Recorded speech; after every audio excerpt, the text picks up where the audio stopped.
Mark, the LA debate had many moments. Mayor Pete came under fire for his inexperience. Andrew Yang talked about being the only person of color on stage, and Amy Klobuchar had a very strong night. I know what you're thinking, America. How am I still on this stage with them?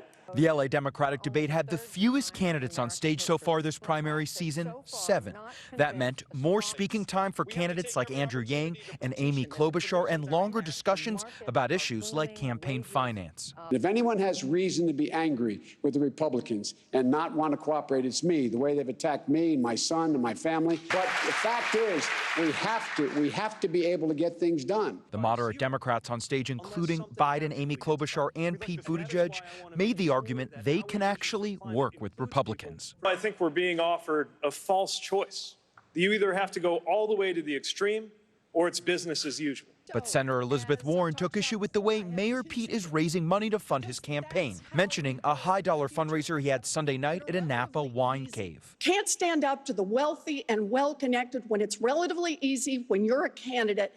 Then how can the American people believe you're going to stand up to the wealthy and well-connected when you're president? But Buttigieg said he doesn't believe the Democratic Party should shut out voters even if they're wealthy. Senator, your presidential campaign right now, as we speak, is funded in part by money you transferred, having raised it at those exact same big-ticket fundraisers you now denounce. Did it corrupt you, Senator? Of course not. For the money in politics debate, one of the arguments that Mayor Pete said was his own personal wealth, that he wasn't as wealthy as the other candidates on stage. Should that matter? Is that a good argument? You know, look, Bruce and I have been very fortunate.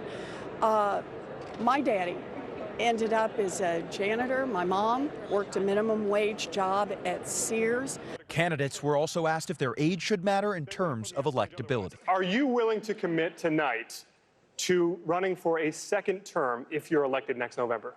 No, I'm not willing to commit one way or another. Here's the deal. I'm not even elected one term yet. Senator Warren, you would be the oldest president ever inaugurated. I'd like you to weigh in as well. I'd also be the youngest woman ever inaugurated. And the California debate included questions about immigration, and it also talked about climate change, but there was no mention of the homeless crisis. I asked Governor Newsom about this. He told me he was disappointed. Live in Westchester, Josh Haskell, ABC7 Eyewitness News. Hello, I'm Mark Brown. Click the ABC7 logo to subscribe to our Eyewitness News YouTube channel.